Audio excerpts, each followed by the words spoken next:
Serious aspirants prelims में जिस एक प्रॉब्लम से कई बार 2-3 साल जूझते रहते हैं वो है कट ऑफ के आसपास आकर -10 10 नंबर 5 नंबर पीछे रह जाना। ये एक ऐसी प्रॉब्लम है जिससे पार पाने में बहुत से एस्पिरेंट्स को जो जेन्युइनली सीरियस हैं 3 से 4 अटेम्प्ट्स लग जाते हैं, कई बार 6 अटेम्प्ट्स भी लग जाते हैं। एंड इस प्रॉब्लम से पार पाया जा सकता है बहुत ही बेसिक चीज़ों पर काम करके। इस लेक्चर में हम 4 पैरामीटर्स पर असेस करेंगे कि कैसे आप ये 8-10 नंबर का गैप फुलफिल कर सकते हो। स्वागत है आपका सिनॉप्सिस आईएएस में। मेरा नाम है कृष्णा। शुरू करते हैं लेक्चर को। सबसे पहले हम बात करेंगे नंबर ऑफ अटेम्प्ट्स की, आप कौन से अटेम्प्ट में हो, राइट? इसमें हम सीरियसनेस को भी असेस करेंगे। मान लेते हैं फर्स्ट अटेम्प्ट है, सेकंड अटेम्प्ट है, थर्ड अटेम्प्ट है, fourth, fifth, sixth. Fourth, fifth, sixth को हम लास्ट में मान लेते हैं। आप यहाँ आते-आते डेफिनिटली सीरियस तो हो। फर्स्ट अटेम्प्ट या फिर अगर आपका फर्स्ट ईयर ऑफ प्रिपरेशन है, राइट? सपोज आपने 10th क्लास में प्रिपरेशन शुरू कर दी, तो ये वो टाइम है अगर आप जेन्युइनली एक full length test series solve करने बैठ जाओ, या फिर आप एक यूपीएससी का रियल पेपर उठा के सॉल्व कर दो, तो आपके 30-40 नंबर से ज़्यादा नहीं आएंगे, लेस देन 20 भी आ सकते हैं। ये वो कंडीशन है। लेकिन आपको लगता है कि बस एक लक्ष्मीकांत बुक पढ़ लेंगे, हम ही बी आर अम्बेडकर की जगह कॉन्स्टिट्यूशन लिख देते तो बढ़िया लिखते। स्कूल लेवल का ये एग्ज़ाम है, ये सोचकर लगता है कि हम भी दे सकते हैं, सबको लगता है। एनसीईआरटी तो पढ़नी है, छठी क्लास है, बट जब ये एग्ज़ाम छठी का दूध याद दिलाता है तो फिर समझ में आता है कि बहुत डिफ़िकल्ट है। प्रॉब्लम ये नहीं है एकेडमिकली डिफ़िकल्ट है या बुक सोर्सेज़ नहीं पता। ये एक ऐसा एग्ज़ाम है जहाँ लोग ज़िंदगी में पहली बार फेल होते हैं। हम ज़िंदगी के बेस्ट एग्ज़ाम्स क्वालीफाई करके आए होते हैं। डीयू में आप बेस्ट कॉलेज में पहुँच जाते हो, आईआईटी में आप जेईई क्रॉस करके बहुत बढ़िया आईआईटी आपको मिल जाती है, या फिर अच्छा इंजीनियरिंग कॉलेज मिल जाता है, और जो भी आपका मैक्सिमा है एकेडमिक लेवल पे आप अचीव करके आए होते हो and suddenly failed in prelims. तो आपको क्या करना है फर्स्ट अटेम्प्ट में, जब आप प्रिपेयर्ड नहीं हो, जहाँ पे आप स्ट्रेटजी बनाने में बहुत अच्छे हो, भक्त हो अलग अलग लोगों के, अलग अलग आपको मेंटर्स पसंद है, अलग अलग कोचिंग्स पसंद है, अलग अलग मटेरियल आप फॉलो करते हो, वो आपका अटेम्प्ट नहीं है। सेकेंड अटेम्प्ट जब आप पहुँचते हो 40 to 50, या मान लेते 50 to 60 marks, suppose cut off 100 marks है, उस बेस पे हम एसेस करते हैं, तो आप 50 to 60 लगभग हाफ वे से थोड़ा ऊपर, तब भी एग्जाम तो नहीं निकल रहा है। आपको ये जो बवाल है इस जोन से बाहर निकलना है। प्रॉब्लम ये है कि अगर आपने 2 साल 2 अटेम्प्ट इस चीज़ में वेस्ट कर दिए, it means 2 attempts plus 1 year extra preparation के लिए, 3 अटेम्प्ट्स मिनिमम, 3 साल मिनिमम हो गए, राइट? और रिजल्ट आते आते 4 भी हो जाए तो कोई बहुत बड़ी बात नहीं। तो ये वो टाइम है जहाँ पे हम कई बार इसलिए पेपर दे देते हैं कि चलो एग्ज़ाम देने के लिए देख लेते हैं, बैठ जाते हैं, या पेरेंट्स ने कहा, दोस्तों के प्रेशर में कर लिया, या आपके सामने आपका कोई ऐसा बैचमेट सेलेक्ट हो गया जो बहुत ही सिंपल है पढ़ने में, आपको कभी उम्मीद नहीं थी कि ये सेलेक्ट हो सकता है, ये सेलेक्ट हो सकती है, और वो अंडर 100 आ जाते हैं। तो हमें लगता है अब इन्होंने कर लिया तो हम भी कर लेंगे। इस जोन से बाहर निकलना है। रियल कंपटीशन स्टार्ट होता है थर्ड अटेम्प्ट के बाद, अगर आप जेन्युइनली सीरियस हो। आप यहाँ 50-60 से आगे पहुंचोगे कट ऑफ +-10 पर। कभी कट ऑफ निकल भी सकती है, कभी नहीं भी निकल सकती है। फोर्थ, फिफ्थ, सिक्स्थ अटेम्प्ट में ऐसा होने लगेगा, अगर आप जेन्युइनली सीरियस हो तो कट ऑफ +5 आप पहुंचने लगोगे। तो एक दो जो अटेम्प्ट्स है ये तो आपको स्किप कर ही देने हैं, ये मान के चलो, राइट? ये गलती तो मत करना।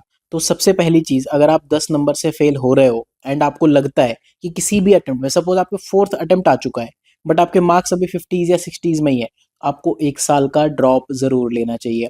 ज़बरदस्ती अपने, ऐसा नहीं कि 6 अटेम्प्ट 6 ही साल में दे दो, या तो एग्जिट कर जाओ एग्जाम, कोई अलग चीज़ है, लेकिन अगर दो तो एग्जाम में लगातार 6 अटेम्प्ट देना भी एक वाइज एडवाइस नहीं है। आप हो सकता है 2 अटेम्प्ट दे दो, 1 साल का ब्रेक लो, फिर थर्ड अटेम्प्ट दे दो। बहुत से ऐसे एग्जाम्पल्स हैं जिन्होंने ये चीज़ की एंड रैंक 1 भी आ गए। इरा सिंघल मैम इसका एग्जाम्पल है। अगर आप मुझे कहो कि मैंने 3 अटेम्प्ट दिए, फिर भी फाइनल एक एडवाइस आप मुझसे मांगो कि क्या एक चीज़ मैं चेंज कर दूं, मैं कहूँगा सेकंड अटेम्प्ट हुआ 1 ईयर में स्किप कर देता, या थर्ड अटेम्प्ट का 1 ईयर स्किप कर देता, तो थर्ड के बजाय फोर्थ अटेम्प्ट दे देता, बेटर चांसेस होते, राइट? वो एक लेवल पे आपको प्रिपेयर करना होता है, ठीक है? चलो नेक्स्ट पॉइंट डिस्कस करते हैं। हाँ, अगर आप जोन 3 में हो कि थर्ड फोर्थ अटेम्प्ट पे आ गए हो, कट ऑफ +-10, तो फिर आप सिर्फ पीवाईक्यू कर जाओ, एमएसजीपी जो कोर्स है वो कर जाओ, वेरी वेरी हाई चांसेस कि आप प्रीलिम्स क्वालिफाई कर जाओगे। चलो इस पे आते हैं, सिली मिस्टेक्स पे लास्ट में आएंगे। फिर gap from cut off, cut off से गैप पे थोड़ा डिटेल में डिस्कशन करते हैं। अभी हमने almost gap from cut off की बात की, बट नंबर ऑफ अटेम्प्ट्स में ये मैं वो कह रहा हूँ कि कितने भी अटेम्प्ट्स हो जाए लेकिन आपका गैप परसिस्टेंट है, मान लो इस जोन में है।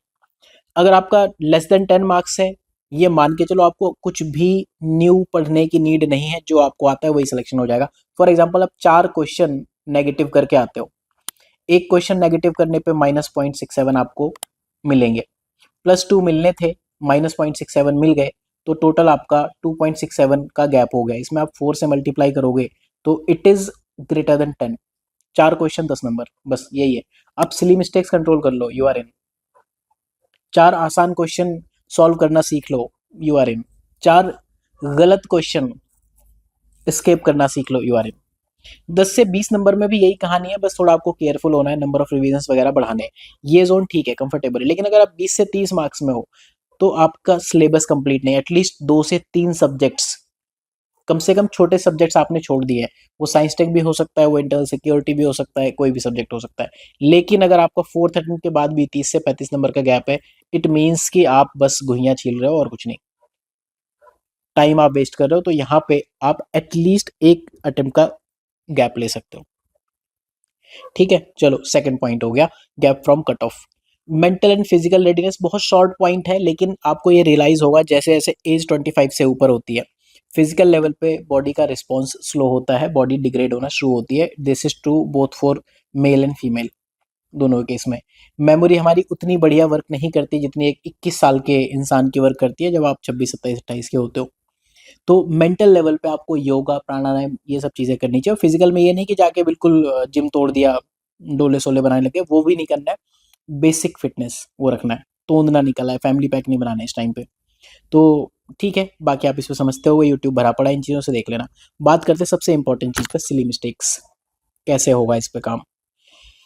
सिली मिस्टेक बेसिकली वो चीज़ है जो आपकी सारी कहानी आर या पार कर देती है। यहाँ लिख लेते हैं सिली मिस्टेक्स, इनसे कैसे पार पाना है। सिली मिस्टेक्स की बात करने से पहले हम ये कहते हैं कि आप जब सिली मिस्टेक्स पे काबू पाना चाह रहे हो, then you are targeting accuracy.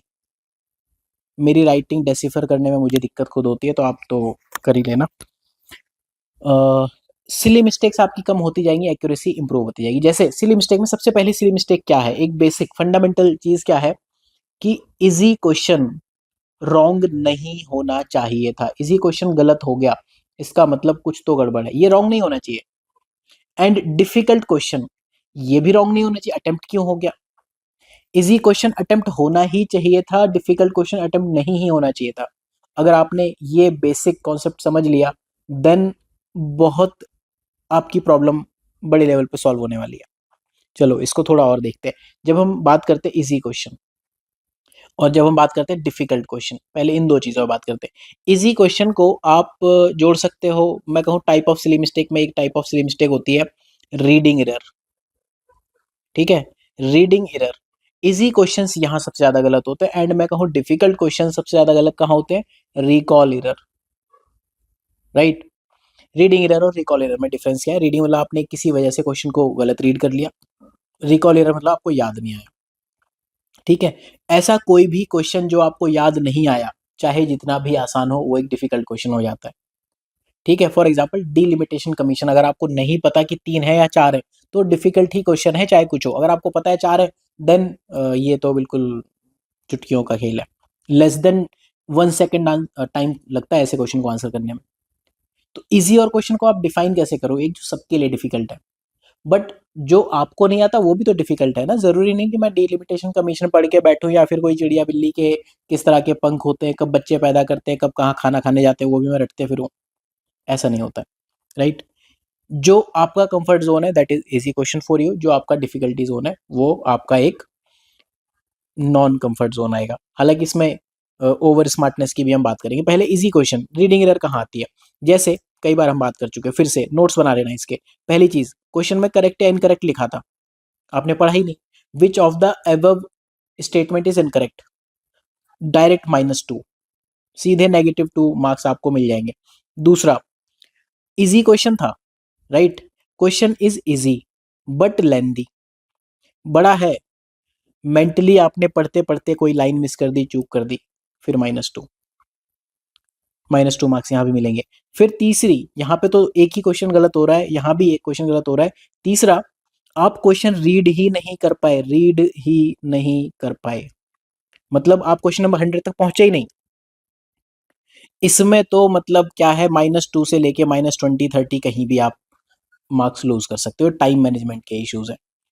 इससे पार पाने का क्या तरीका है? फर्स्ट राउंड आपका होना चाहिए लेस देन 20 मिनट्स में या लेस देन 30 मिनट्स में। जो आता है फटाफट आप उसको सॉल्व करो, आगे बढ़ते जाओ। जो आपका इमीडिएटली 2 सेकंड 5 सेकंड के क्वेश्चन हो रहे हैं, फटाफट वो सॉल्व करो। इसमें आपको एक तो डिफिकल्टी लेवल समझ में आ जाएगा पेपर का क्या है, साथ में जो स्टूडेंट्स पहले 5-10 मिनट में रेस से बाहर हो जाते हैं वो भी नहीं होगा। तो इस जोन से तो बचने का बहुत सिंपल तरीका है, पेपर एक बार पूरा देख ही लो 15-20 मिनट में।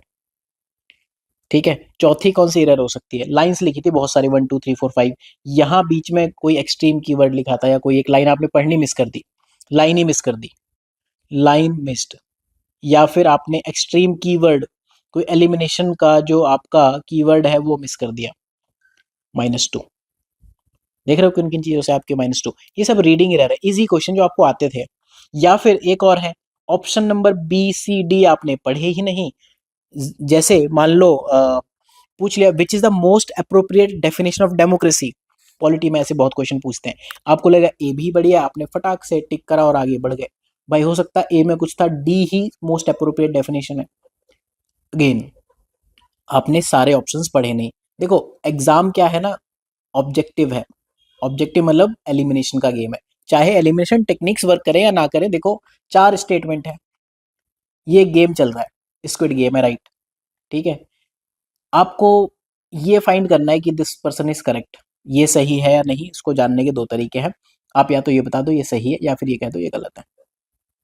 आप जितना ज्यादा ये गेम बढ़िया खेलते जाओगे, आपको सपोज ये पता है कि ये दोनों डेफिनेटली गलत है, तो आपको ये पता है सस्पेक्ट इन्हीं 2 में से है। तो एग्जाम है ही ऐसा, आपको सारे ऑप्शंस पढ़ने ही चाहिए, अदरवाइज पॉलिटी टाइप के क्वेश्चंस तो गलत होने ही वाले, जहां लिखा है which of the following is most correct या most appropriate definition, best defines the term liberalism, इस तरह की चीजें। तो ये कुछ रीडिंग एरर है जहां पे हम करते हैं गलत। इजी क्वेश्चंस, आसान क्वेश्चन जो हमने गलत कर दिए वो आपका भट्टा बिठा देंगे, राइट? हो सकता है कि आप ऐसे 4-5 क्वेश्चन गलत कर दो और जो आपकी 10 नंबर से बाहर होने की प्रॉब्लम है वो लगातार बनी रहे। अगली बात करते हैं difficult question, recall error.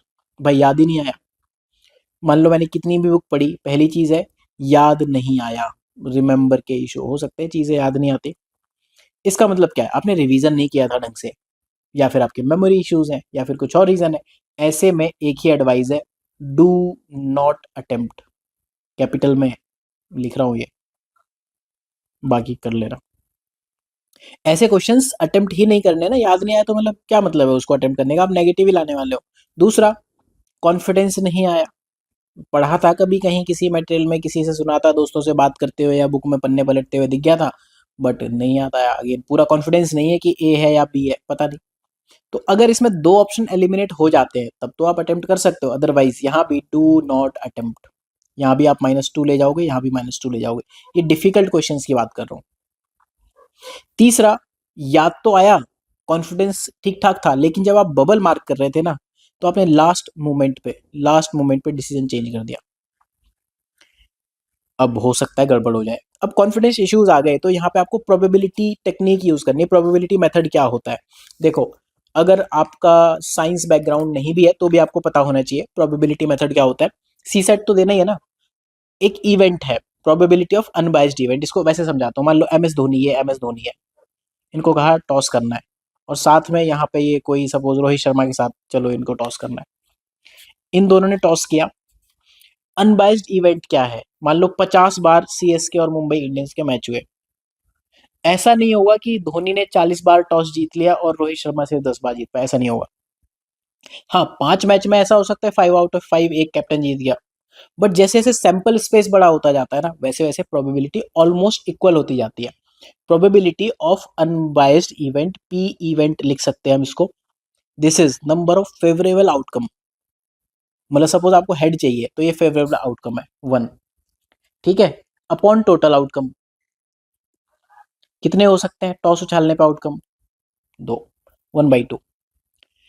Probability of unbiased event उसी में ये चीज ट्रू है। अनबाइस्ड इवेंट का मतलब क्या है? An unbiased event is that which is free from biases, prejudices और फेवरेटिज्म, जहां पे आप कुछ चीज सोचते नहीं हो। अनबाइस्ड कॉइन के हेड या टेल आने के इक्वल चांसेस है, लेकिन सपोज आप एक साइड ग्लू लगा दो, हो सकता है उस साइड से चिपक जाए, दूसरी वाली साइड आ जाए, राइट? तो बाइस्ड इवेंट्स में ज्यादा प्रोबेबिलिटी है कि हेड्स या टेल्स ज्यादा है। आई होप कि आप समझ गए होंगे। तो जब लास्ट मोमेंट पे आपको लगे डिसीजन चेंज करना है, बायसनेस आने के चांसेस है, पता ही नहीं था कि ए और बी क्या है, तो फिर उसको इसी प्रोबेबिलिटी मेथड में ले जाके छोड़ दो, एलिमिनेशन में भगवान भरोसे ए या बी जो मारना मार दो, कभी सही हो जाएगा कभी गलत हो जाएगा। क्योंकि ऐसे क्वेश्चन का सैंपल साइज भी बहुत होगा ना, ऐसे 15-20 क्वेश्चन होंगे आपके पास, ऐसा नहीं कि एक दो क्वेश्चन है। वही जो मैंने बोला ना, 50 बार अगर टॉस हो जाए तो ऐसे क्वेश्चन होंगे। फिर बुक 2 ही 3 बार पढ़ी, डिफिकल्ट क्वेश्चन, तो भैया एग्जाम दे क्यों रहे हो? बोलना नहीं चाहिए, मतलब एग्जाम देने के लिए आप बने नहीं हो। फिर अगर 2-3 अटेम्प्ट, मतलब 3-4 अटेम्प्ट हो गए और आपने कोई बुक 2 ही बार पढ़ी है, राइट? ठीक है, तो easy question reading error and difficult question recall error. अब कुछ और एररों की बात करते हैं जिनकी वजह से सिली मिस्टेक्स हो रही है। ओवर अटेम्प्ट, ओवर अटेम्प्ट के साथ में आप अंडर अटेम्प्ट भी रख सकते हो। ओवर अटेम्प्ट अंडर अटेम्प्ट क्यों होता है? प्रेशर की वजह से। बहुत जोर से लगी थी कि 90 से ऊपर क्वेश्चन करने हैं।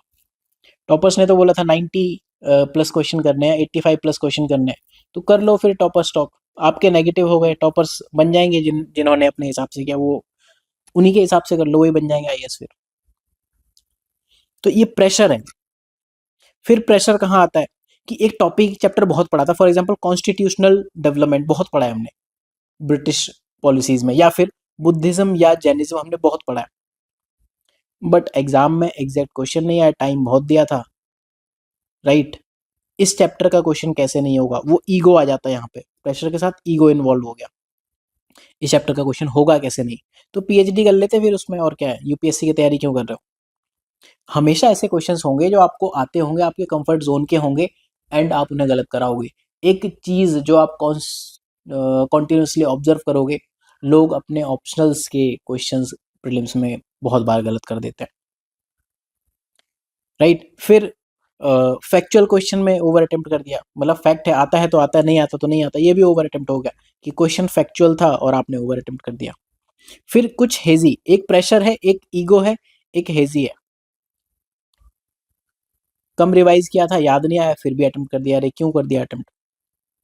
इजी टॉपिक है, टॉपिक इजी है, टॉपिक इज वेरी इजी। आपको लगता है यार ये टॉपिक से कैसे क्वेश्चन नहीं होगा, पढ़ा नहीं, जैसे डेमोक्रेसी की डेफिनेशन से क्वेश्चन पूछ लिया, लिबर्टी की डेफिनेशन से क्वेश्चन पूछ लिया, इट डजंट मीन कि वो डुएबल है, नहीं करना है।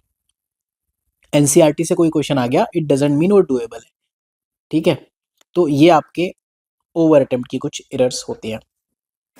नेक्स्ट टाइप ऑफ एरर क्या हो सकती है? Confidence error. आपको अपनी अप्रोच पे हो सकती है, एलिमिनेशन टेक्निक्स पे हो सकती है। अगेन वही कॉन्फिडेंस नहीं आया, वो अभी हम बात कर ही चुके हैं। एलिमिनेशन टेक्निक की हम बात करते हैं। कॉन्फिडेंस एरर, ये एरर नंबर 4 हो गई। सबसे ज्यादा कॉन्फिडेंस जो लोगों का हिला हुआ है वो है एलिमिनेशन टेक्निक्स वर्क करेंगी या नहीं, स्पेशली 2023 के पेपर के बाद। 2024 का पेपर तो हैवीली एलिमिनेशन टेक्निक्स के लिए बना है। 23 का पेपर ऐसा नहीं, एलिमिनेशन टेक्निक्स नहीं थी। जब 20 क्वेश्चन आ जाते हैं एलिमिनेशन के, तो हम कहते हैं एलिमिनेशन टेक्निक्स खत्म हो गई। जब 40 क्वेश्चन आ जाते हैं एलिमिनेशन, हम कहते हैं भैया एलिमिनेशन टेक्निक चल रही है। तो 100% तो एलिमिनेशन टेक्निक्स हमेशा वर्क नहीं करेंगी। ऐसा हमेशा नहीं होगा कि साइंस एंड टेक में किसी चीज के 100% चांसेस है कि ऑल ऑफ द अबव ही लगाना है। प्रैक्टिस करनी पड़ेगी बहुत ज्यादा, एंड वो प्रैक्टिस टेस्ट सीरीज में नहीं होनी चाहिए, वो प्रैक्टिस पीवाईक्यूज में होनी चाहिए। इनफैक्ट यूपीएससी सीएसई के अलावा सिनॉप्सिस आईएएस की वेबसाइट पे सीडीएस एनडीए वगैरह ये सारे प्रैक्टिस कर लेना, कम से कम 2 साल के। इनमें 5-5 साल मत चले जाना। सपोज आप 10 एग्जाम करते हो, सीडीएस 1-2, एनडीए 1-2, यहाँ भी एनडीए में भी 2 पेपर हो गए, फिर सीएपीएफ हो गया, फलाना ढिमकाना, 10 पेपर और 5 साल कर लो, 50 पेपर, मतलब दिमाग खराब है क्या? ये क्या खुल गया? तो प्रैक्टिस जब तक हम नहीं करेंगे एलिमिनेशन टेक्निक्स की, वो आपका जोन नहीं आएगा, कंफर्ट कभी नहीं आएगा।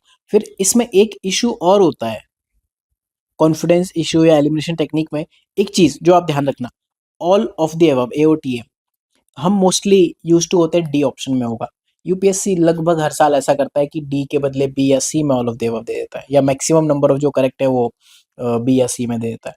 तो ऑल ऑफ द एबव ये ज़रूर ध्यान रख लेना। अगेन ये वो मतलब अटेम्प्टिंग एरर हो गई, ठीक है। इस एरर पे हम बात करेंगे अगली टाइप की एरर में कि बबल जब हम मार्क करते हैं, क्वेश्चन सॉल्व कर लिया, मार्क करने के टाइम पे जो आप एरर कर रहे हो किस तरह से हो सकती है।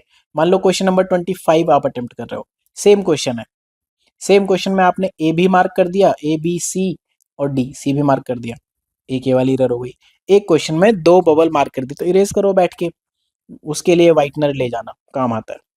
दूसरा, आप कर रहे थे क्वेश्चन नंबर 25, ए मार्क करना था लेकिन ए के बदले आपने बी मार्क कर दिया, हो गया सत्यानाश, बैठ गया आपका बट्टा। तीसरा, सेम क्वेश्चन है ये, सेम क्वेश्चन था अभी, अब तीसरा केस क्या है, डिफरेंट क्वेश्चन है। वन क्वेश्चन नंबर 25 का आपने 26 में मार्क कर दिया, 26 का 27 में मार्क कर दिया, इस तरह से करते जाओ, पूरा रो गलत हो गया, 4 से 5 क्वेश्चन गलत हो गए, ठीक है। फिर कई बार हम क्या करते हैं कि बबल्स रखते हैं कि एंड में भरेंगे, चलो करते हैं एक बार, यहीं देख लो आप फटाफट। अब समझो मेरे पे सिर्फ 5 सेकंड है, 5 सेकंड में मुझे भरना है, ये हो गया, ये हो गया, ये इस तरह से भरे जाएंगे। कई बार इसी में 2 भर दोगे, कुछ भी टाइम नहीं है, आप टाइम वेस्ट कर लोगे अपना। वर्स्ट चीज जो हो सकती है ना, बबल्स लास्ट में मार्क करना। उसमें क्या होता है, एक तो हम सारे क्वेश्चंस को रिविजिट कर लेते हैं, जो आसान क्वेश्चन है जो हम ऑलरेडी सॉल्व कर चुके हैं, उनको भी लगता है ना एक बार कि चलो फिर से देख लेते हैं। तो एक प्रेशर भी आता है कि बबल्स फटाफट भरने, एग्जामिनर तो सामने आने वाला है, और राउंड 2 3 के लिए टाइम मिलता नहीं, तो ये चीज़ नहीं करनी चाहिए। फिर कई बार हमने एक आइडिया लगा होता है सी पार्ट लगाना है, सी पार्ट डी पार्ट, वो मत करना यार, यूपीएससी है ये, ठीक। एक और टाइप की एरर हो सकती है, इसे आप सेल्फ मैनेजमेंट कह सकते हो या अप्रोच एरर कह सकते हो, ठीक है। इसमें क्या है, जैसे ओवर कॉन्फिडेंस, अंडर कॉन्फिडेंस, इसी में डाल सकते हो। प्री और मेंस की साइकिल में फंस गए कि प्रीलिम्स निकल रहा है, बार बार मेंस नहीं निकल रहा है, टाइम नहीं मिला, या एग्जाम हॉल में लेट पहुंच गए, अंदर ही नहीं जाने दिया, राइट, या बिल्कुल भागते भागते पहुंचे थे, पर्सनल डिटेल गलत भर दी, सेट गलत भर दिया, ए का बी भर दिया, रोल नंबर गलत भर दिया, पेपर चेक नहीं किया, पेज पूरे हैं, प्रिंट पूरा ठीक है, लेट नाइट स्टडी करी तो एग्जाम से पहले नींद ही नहीं खुली, आपने अपनी बायोलॉजिकल क्लॉक खराब कर ली। अंडर कॉन्फिडेंस आ गया कि ये एग्जाम तो हमसे निकलेगा ही नहीं, ओवर कॉन्फिडेंस आ गया कि भैया हम ही अगले आईएएस हैं, बस देखने के लिए अटेम्प्ट दे रहे हैं। फिर एक अप्रोच एरर ये भी होती है, आपकी प्रिपरेशन में हमेशा अप्स एंड डाउन्स आएंगे यहाँ पर। कभी आपको बहुत बढ़िया लगेगा तब आप अपना टाइम वेस्ट करोगे, जब बहुत घटिया लगेगा आप कोर्सेज खरीदोगे इधर उधर मल्टीपल कोचिंग्स के। Don't do all these things. I hope कि इस लेक्चर में आपकी अगर जेन्युइनली ये प्रॉब्लम है, 10 नंबर से प्रीलिम्स फेल हो रहा है, तो आपको सॉल्यूशन ज़रूर मिलेगा। इस लेक्चर में इतना ही। जो बात की हमने प्रीलिम्स के लिए, पीवाईक्यू के लिए आप एमएसजीपी कोर्स ज्वाइन कर सकते हो, इससे बेटर कोर्स मिलेगा नहीं। मिलते हैं नेक्स्ट लेक्चर में, थैंक यू।